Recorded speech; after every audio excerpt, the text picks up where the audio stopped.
తెలుగుదేశం పార్టీలో అసంతృప్తి రాగాలు ఒక్కొక్కటిగా బయటకు వస్తూ ఉన్నాయి. పార్థసారథి గౌతు లచ్చన్న విగ్రహావిష్కరణ కార్యక్రమంలో హాజరవడం పైన తెలుగుదేశం పార్టీ పెద్ద ఎత్తున ఆయన్ని అటాక్ చేసింది. ఆయన పదే పదే క్షమాపణలు చెప్తూ ఉన్నారు. అయినా సరే తెలుగుదేశం పార్టీ నాయకులు శాంతించడం లేదు. బుద్ధా వెంకన్న ఏకంగా సారీ చెప్తే సరిపోదు, కార్యకర్తలకి నాయకులకి మీరు వివరణ ఇవ్వాలి అంటూ పార్థసారథిని డిమాండ్ చేశారు.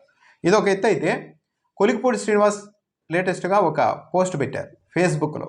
అది కూడా ఇప్పుడు దుమారం రేపుతుంది. మంత్రి పార్థసారథి గౌతు లచ్చన్న విగ్రహావిష్కరణ కార్యక్రమం సందర్భంగా జరిగిన ఆ ఘటనపై వివరణ ఇస్తూ 2 ట్వీట్లు పెట్టారు. అందులో ట్వీట్లు చూస్తే పార్థసారథి కూడా లోలోన బాధపడుతూ ఉన్నారు తెలుగుదేశం పార్టీ నాయకుల తీరు వల్ల అన్నదైతే స్పష్టంగా అర్థమవుతుంది. కొన్ని వ్యాఖ్యలు, ఆయన చేసిన 2 ట్వీట్లలోని కొన్ని వ్యాఖ్యలు చూస్తే, బీసీ వర్గానికి చెందిన గొప్ప నాయకుడిని తన నియోజకవర్గంలో గౌరవిస్తున్నారన్న భావనతోనే కార్యక్రమానికి వెళ్ళా. ఓకే, గౌడ కులస్తులు నేతలు వస్తారని ఊహించాను, కానీ ఇలాంటి వివాదాస్పద వ్యక్తులు చొరబడతారని అసలు ఊహించలేదు అంటే జోగి రమేష్ను ఉద్దేశించి. తీరా అక్కడ చూసిన తర్వాత ఎలా రియాక్ట్ అయినా ఇబ్బందికరమేనని సైలెంట్గా ఉండాల్సి వచ్చింది అని చెప్పారు. కొంచెం దూరం జరిగి ఆ తర్వాత బయటకు వచ్చేశారు. పార్టీకి కట్టుబడి మనస్ఫూర్తిగా పనిచేస్తున్నా, కావాలనే నన్ను ఇబ్బంది పెట్టడానికి ఇట్లా చేస్తున్నారని అనిపిస్తోంది. వైఎస్ఆర్ కాంగ్రెస్ పార్టీ అధికారంలో ఉన్నప్పుడే నేను చాలామంది నాయకులను దూరంగా వచ్చేసాను. చాలామంది నాయకులకు అంటే వైసీపీ నాయకులకి అక్కడ పెద్దగా ఎవరితోనూ తిరిగింది లేదు, సాన్నిహిత్యము లేదు, అయినా కావాలని బురద చల్లుతున్నారు. ఇది ఒకటి. ఇంకోటి, వీటిలో నన్ను పావుగా వాడుకోవాలని వైఎస్ఆర్ కాంగ్రెస్ పార్టీ ఎత్తుగడ వేసింది. డైవర్ట్ పాలిటిక్స్ చేస్తున్నారు.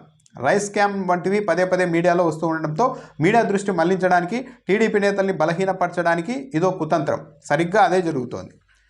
పార్టీ ప్రభుత్వ కార్యక్రమాలకు తప్ప నేను ఎక్కడికి వెళ్ళను, ఇక ముందు కూడా అదే నా పని అని చెప్పారు. దీంట్లో కొద్దిగా నీట్గా గమనిస్తే పార్థసారథి చెప్తున్నదంటే ఇదంతా వైఎస్ఆర్ కాంగ్రెస్ పార్టీ డైవర్షన్ పాలిటిక్స్లో భాగంగా జరుగుతోంది. రైస్ స్కామ్ నుంచి దృష్టి తరలించడానికి, టీడీపీని బలహీనపరచడానికి అని రాశారు.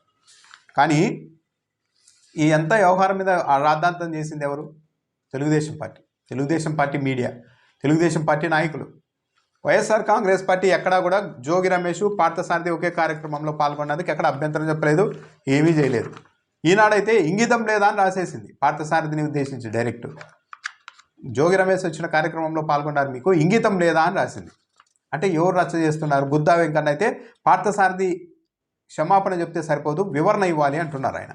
మరి ఎవరు రాద్ధాంతం చేస్తూ ఉన్నారు? డైవర్షన్ పాలిటిక్స్ ఎవరు చేస్తున్నారు? తెలుగుదేశం పార్టీ పార్థసారథిని టార్గెట్ చేసింది, వైఎస్ఆర్ కాంగ్రెస్ పార్టీ ఎక్కడా చేయడం లేదు. కానీ ఇప్పుడు తెలుగుదేశం పార్టీలో మంత్రిగా ఉన్నారు కాబట్టి ఇక తెలుగుదేశం పార్టీని అనలేక వైసీపీ నాయకుల్ని అంటున్నట్టుగా ఉంది పార్థసారథి. నిజంగా ఇది ఆత్మవంచన. వైసీపీ నాయకులు ఎక్కడా ఈ అంశాన్ని వివాదాస్పదమే చేయలేదు. పైగా పార్టీకి కట్టుబడి మనస్ఫూర్తిగా పనిచేస్తున్న, కావాలనే నన్ను ఇబ్బంది పెట్టడానికి ఇట్లా చేస్తున్నట్టు అనిపిస్తోంది. ఇది రియల్. తెలుగుదేశం పార్టీ వాళ్ళే పార్థసారథిని ఇబ్బంది పెట్టేందుకు ఇలా చేస్తూ ఉన్నారన్నది నిజం. కానీ అక్కడ తెలుగుదేశం పార్టీ వాళ్ళ మీద డైరెక్ట్ అనలేక పార్థసారథి వైఎస్ఆర్ కాంగ్రెస్ పార్టీని అంటూ ఉన్నారు. పార్థసారథి ట్వీట్లో పార్టీకి కట్టుబడి మనస్ఫూర్తిగా పనిచేస్తున్నా, కావాలనే నన్ను ఇబ్బంది పెట్టడానికి ఇట్లా చేస్తున్నట్టుంది అన్నది చాలా కీలకమైన వ్యాఖ్య. ఇది తెలుగుదేశం పార్టీ నాయకులను ఉద్దేశించి అన్నారనేది స్పష్టంగా అర్థమవుతోంది. వైసీపీ నాయకులను ఉద్దేశించి అయితే పార్టీకి కట్టుబడి మనస్ఫూర్తిగా పనిచేస్తున్నా అనే పదాన్ని అయితే వైసీపీ వాళ్ళ కోసం అయితే వాడరు. కానీ నేను తెలుగుదేశం పార్టీకి కట్టుబడి మనస్ఫూర్తిగా పనిచేస్తున్నా, కావాలని నన్ను ఇబ్బంది పెట్టడానికి ఇట్లా చేస్తూ ఉన్నారంటే తెలుగుదేశం పార్టీ నాయకులు ఈ పని చేస్తున్నారు అన్న అర్థం అయితే స్పష్టంగా ఆ లైన్లోనే రిఫ్లెక్ట్ అవుతూనే ఉంది. పైగా తెలుగుదేశం పార్టీ మీడియా ఇప్పుడు లేటెస్ట్గా ఇదంతా వైసీపీ పనిన ట్రాప్, ఆ కార్యక్రమానికి జోగి రమేష్ను కావాలని పంపించారు, దాంతో మొత్తం ఈ వివాదం చెలరేగాలి, వైసీపీలో తెలుగుదేశం పార్టీలో అలజడి లేగాలన్న ఉద్దేశంతోనే ఇది చేశారని కూడా చెప్తున్నారు. దీంట్లో కూడా పూర్తిగా వాస్తవం లేనేలేదు. ఎందుకంటే ఆహ్వాన పత్రంలోనే ఎవరెవరు వస్తూ ఉన్నారు అన్నది గౌడ సంఘం నాయకులు స్పష్టంగా చెప్పారు. జోగి రమేష్ పేరు కూడా ఉంది, అందులో పార్థసారథి పేరు ఉంది. కాబట్టి పేర్లు చూడకుండా వచ్చామంటే బాగానే ఉంటుంది, కానీ ఇదేదో వైసీపీ వాళ్ళు చేసిన ట్రాప్ అనడం మాత్రం తప్పు. వైసీపీ చేసిన ట్రాప్ అని అంటే మరి గౌడ సంఘం నాయకులు ఈ సమావేశం ఏర్పాటు చేయడం కూడా వైసీపీ కనుసన్నల్లో జరిగిందని చెప్తారా? ఆ గౌడ సంఘం నాయకులను ఏమైనా నిందించగలుగుతారా తెలుగుదేశం పార్టీ వాళ్ళు? లేదు. అనవసరంగా ఒక చిన్న అంశాన్ని పార్థసారథిని, ఆయన వైసీపీ నుంచి వచ్చారని కావాలని టార్గెట్గా చేసుకొని, ఆయన్ను ఎమ్మెల్యే శిరీషాను కావాలని టార్గెట్గా చేసుకొని ఈ వ్యవహారం నడుపుతున్నారు. వాళ్ళు క్షమాపణలు చెప్పినా 2-3 సార్లు క్షమాపణ చెప్పినా సరే బుద్ధా వెంకన్న లాంటి వాళ్ళకి క్షమాపణ సరిపోదు, మాకు ఇంకా వివరణ కావాలి అని అంటున్నారంటే వీళ్ళని అవమానించడానికి ఈ వ్యవహారం నడుస్తుందని క్లియర్. ఇది ఒక ఎత్తు. అయితే ఇంకో విషయాన్ని కూడా ఇప్పుడు ఈవెన్ గౌడ సంఘం నాయకులు కూడా చెప్తున్నారు. మేము గౌడ సంఘం తరఫున ఆ సమావేశం ఏర్పాటు చేస్తే జోగి రమేష్ వస్తే దానికి ఇంతగా మీరు రాద్ధాంతం చేసి నేతలతో క్షమాపణలు చూపించుకుంటోంది తెలుగుదేశం పార్టీ నాయకత్వం. ఈ అంశాన్ని మేము కూడా గుర్తుపెట్టుకుంటాం, మేము కూడా ఒక రెడ్ బుక్లో రాసుకుంటాం తెలుగుదేశం పార్టీ వ్యవహార శైలిని అని గౌడ సంఘం నాయకులు నిన్న ప్రెస్ మీట్ పెట్టి మరీ హెచ్చరించారు. ఇంకో ప్రశ్న కూడా వస్తోంది. సరే, జోగి రమేష్ చంద్రబాబు నాయుడుకు వినతి పత్రం ఇవ్వడానికి ఆయన ఇంటి దగ్గరికి వెళ్ళానని ఆయన చెప్పారు. లేదు, రాళ్లు వేయడానికి వచ్చారని తెలుగుదేశం పార్టీ వాళ్ళు చెప్తున్నారు. సరే, రాళ్లు వేయడానికే జోగి రమేష్ వచ్చారే అని అనుకుందాం. మరి ఇదే తిరుపతిలో అమిత్ షా వస్తే ఆయన మీద ఏకంగా రాళ్లు వేయించిన తెలుగుదేశం పార్టీ నాయకులు ఆ తర్వాత అదే అమిత్ షాతో బీజేపీతో కలిసి పొత్తు పెట్టుకొని ప్రభుత్వాలు నడుపుతున్నారు కదా ఎన్నికలకు వెళ్ళి. మరి ఇదే పత్రికలో ఆ రోజు రాయొచ్చు కదా, అటు అమిత్ షానా లేకుంటే చంద్రబాబు మీరు రాళ్లు వేయించుకొని మళ్ళీ మీరు కలిసిపోయి స్నేహాలు పెట్టుకొని పొత్తులు పెట్టుకొని ఎన్నికల్లో కలిసి పోటీ చేస్తున్నారు అన్నప్పుడు అప్పుడు ఇంగిత జ్ఞానం లేదా అని రాయొచ్చు కదా. పెద్దలు చేస్తే ఒకలాగా, మామూలు వాళ్ళు చేస్తే ఇంకోలాగా ప్రశ్నిస్తారా మీడియా అన్న ప్రశ్న కూడా ప్రధానంగా వస్తుంది. ఇక కొలికిపూడి శ్రీనివాస్ ఆయన నిన్ననే చెప్పారు, తిరువూరులో బెల్ట్ షాపుల రాజ్యం నడుస్తోంది అని. ఒక్క తిరువూరు పట్టణంలోనే 40 వరకు బెల్ట్ షాపులు ఉన్నాయి, నియోజకవర్గం మొత్తం మీద 135 వరకు బెల్ట్ షాపులు ఉన్నాయని చెప్పారు. ఆ లెక్కను చూస్తే దాదాపు ఒక 25,000 బెల్ట్ షాపులు రాష్ట్ర వ్యాప్తంగా ఉన్నట్టే. ఆయన ఏది ముందే చెప్పారు బెల్ట్ షాపులు పెట్టడానికి వీలు లేదని, లైసెన్సులు తీసుకునేటప్పుడే. అయినప్పుడు కూడా ఆయన నియోజకవర్గంలోనే అన్ని బెల్ట్ షాపులు ఉన్నాయంటే ఇక రాష్ట్ర వ్యాప్తంగా ఎన్ని ఉన్నాయి.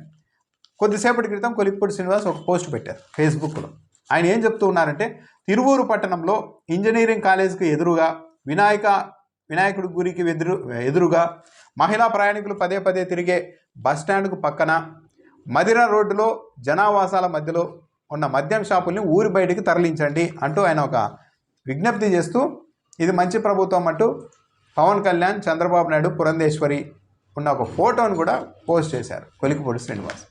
ఆయన చెప్తున్నారు 48 గంటల్లోగా బెల్ట్ షాపులన్నీ తీసేయకపోతే నేనే రంగంలోనికి దిగుతాను అని. ఈ 4 వైన్ షాపుల లైసెన్సులు కూడా రద్దు చేయాలి అన్నారు.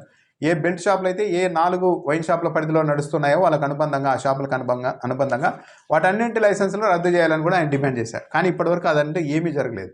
ఇప్పుడు కొలికిపూడి శ్రీనివాస్ ఇలా పోస్ట్ పెట్టారు, ఈ మద్యం షాపులన్నీ ఊరి బయటకు తరలించాలని. కొలికిపూడి శ్రీనివాస్కు తెలుగుదేశం పార్టీకి అయితే చాలా రోజులుగా ఇంటర్నల్గా స్థానిక నాయకులతో గొడవ నడుస్తూనే ఉంది. పేకాట శిబిరాలు కూడా నడవడానికి వీల్లేదని ఆయన అన్నారు. కానీ పేకాట శిబిరాలు రాష్ట్ర వ్యాప్తంగా నడుస్తూ ఉన్నాయి, ఇక్కడ నడిస్తే తప్పేంటని సమర్థించుకునే ప్రయత్నం కూడా తెలుగుదేశం పార్టీకి మద్దతుదారులుగా ఉన్న వాళ్ళు కూడా వాదించారు. ఆ సమయంలో కొలికిపూడి శ్రీనివాస్ని పిలిచి మందలించి అప్పటికి ఆ సమస్యను పరిష్కరించారు. కానీ ఇప్పుడైతే బెల్ట్ షాపులు భారీగా ఉన్నాయి అని కొలికిపూడి శ్రీనివాస్ చెప్పడంతో పాటు ఈ షాపులన్నీ గుళ్ళ దగ్గర, స్కూళ్ళ దగ్గర, కాలేజీల దగ్గర, జనావాసాల మధ్యలో, బస్టాండ్ల దగ్గర ఉన్నాయి, మహిళలంతా ఇబ్బంది పడుతున్నారు, బయటికి తరలించాలని ఎమ్మెల్యే డిమాండ్ చేశారు. మరి వీటిని తరలిస్తారా లేదా? అధికార పార్టీ ఎమ్మెల్యేని విజ్ఞప్తి చేసిన తర్వాత కూడా తరలించకపోయినా, ఆయన నిన్న డిమాండ్ చేసినట్లు వాటి లైసెన్సులు రద్దు చేయకపోయినా, ఈ వ్యవహారం వెనుక పెద్దల హస్తం కూడా ఉంది. ఇది మొత్తం ఇంకా ఎవరిని లెక్క చేసే పరిస్థితి లేదు ఈ రాష్ట్రంలో లిక్కర్ మాఫియా అన్నది అయితే ఆ అభిప్రాయానికి అయితే తావిస్తుంది.